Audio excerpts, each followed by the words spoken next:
Abolish the caste system because it is in the interest of national integration. Is that your proposition? Fair enough? Have I captured your proposition correctly? No mischief? Right? Okay, done. I am happy to do so. Will everybody do it? Will people who benefit from the existence of the caste system stop doing it? Answer.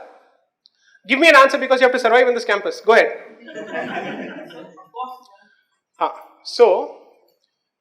And I have said this bluntly in multiple places, that the people who have asked for the abolition of the caste system are the ones who have engendered caste politics across the board. Because they have made it a habit. So when they say abolish the caste system, they've said abolish the identity of certain castes and retain the identity of certain other castes. And in the process what they've done is that they have affected social cohesion. Do it across the board. But here's the problem with it. And I'll say this bluntly myself. I was asked once, what is your position on reservations? I said I support reservations on caste-based system. There's a good reason for it. I will not support the abolition of either the caste system or caste-based reservations because it is premature at this point of time, particularly because the caste system has created a certain disparity and the reservation system is meant to try and address that historical disparity, and until the disparity is bridged to a significant extent, it is in the benefit of people who want the reservation to go to say abolish the caste system along with the reservation which is given in the caste-based system. And I say this as someone who comes from the much reviled Savarna community. Let me be blunt on that. Okay. My point is very simple. Caste-based reservations are meant to ensure that a certain gap which has been created as a consequence of years of practice is addressed. Why? Because you want people to know that you're sorry for what has happened. So, which is the state which is known for its support of slavery in America? So there are two sides which fought the Civil War, the Confederacy and the Yankees, right? Sorry? Southern states. Southern states, Virginia, that's the place. The Senate of Virginia comes out with an open resolution apologizing for what it did to the African Americans during the period of slavery. Now, according to me, apart from saying a sorry, it is not enough to say a sorry because this is a certain way of reparation for what you have done. Okay. I'm sure you didn't expect this answer from me. I know. That's why I'm giving you this answer. And this is not an answer that I've created out of thin air because I've said this on public forum multiple times. Okay. So the answer is, one is on the question of principle, on the question of justice, on the question of social justice. Indian social justice or the Indic way of social justice believes that apart from saying sorry, confession in a closed box is not enough. Karma has to kick in, therefore pay for what you have done. That is what we believe in. Okay? Two, frankly, you can do whatever you want. You will never be able to kill the caste system because you have not understood it. You have not understood the creature called caste because you still don't know whether it is Varna, Jati or what is it. Frankly, you don't know. And I mean not you. In general, people have not understood it. Oh, so are you saying that the Supreme Court has not understood it? You understand logic better. You have understood caste system also better. Frankly, even I have not understood it. And I'm still trying to read.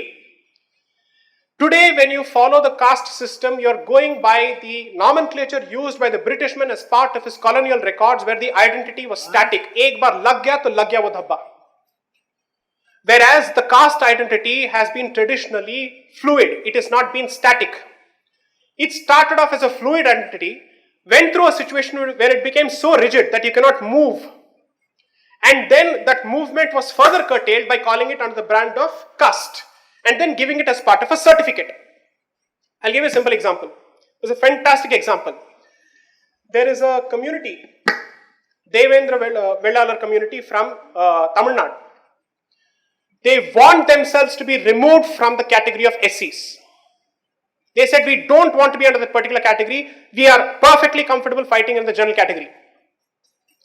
The day that happens, two things will happen. And this is where most educated minds today will not be able to reconcile. Reservation will die a natural death, but caste system will continue to be alive for the simple reason that you fail to understand the sheer cultural value and the intrinsic identity that every person from every caste enjoys. From the top to bottom, if at all there exists any, according to me, it's a horizontal structure. It was never meant to be a vertical structure. It was never meant to be a hierarchical structure. So if you actually do this, you are telling someone that you're at the bottom of the ladder when he's saying, don't tell me I'm at the bottom of the ladder, I'm at a certain place in the ladder, I will decide where I am, you will not decide for me. Okay? People who want the abolition of the caste system are the ones who will never let anyone move out from that particular caste identity because they want that particular caste identity so that they have something to talk about. So that they have something to show and point fingers at to say, as long as this particular structure is alive, I get a fantastic whipping boy as far as the Hindu identity is concerned.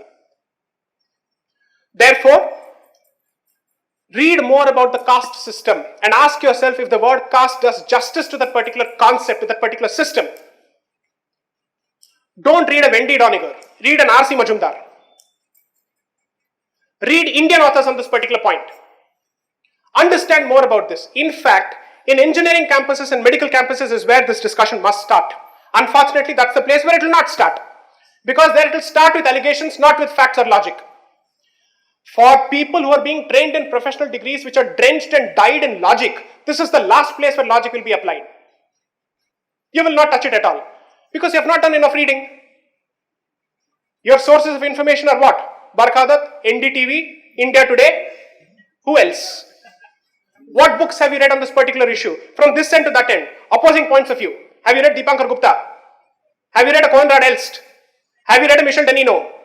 Have you read a Sitaram Goel? Have you read a Dharampal? Have you read a Ram Swarup? These are all people who have written so much on this. I'll give you a simple thing. I love Hindi as a language. I'm breaking a few more myths here, notwithstanding my complexion, so wait and watch. So there is a beautiful book called Sanskriti Ke Char Adhyay, written by Ramdhari Singh Dinkar, who was known as a nationalist poet in the 1950s. Read his book on what he believes is the journey that the Indian civilization has traversed and what is it the culture that you see today is a product of. He traces it across 4 epochs. He looks at migration from Africa, he looks at migration from other parts, and he still doesn't call it an invasion theory, he calls it a migration theory. Those who want to create trouble in this country will continue to call it an invasion theory, if at all it has any basis. Rakhi Gadi is saying something else, that's a different issue. But the point is, all of this is intrinsically connected to the so-called Aryan invasion theory translating to the Jati system or the Varna system or the caste system. Read that and read the politics surrounding that, and the amount of mischief that this particular country has been subjected to will become crystal clear to you. You don't need to buy my word for it. You just see the opposing points of view. One is saying we are all one, the other is saying you're all different and you need to be fighting with each other.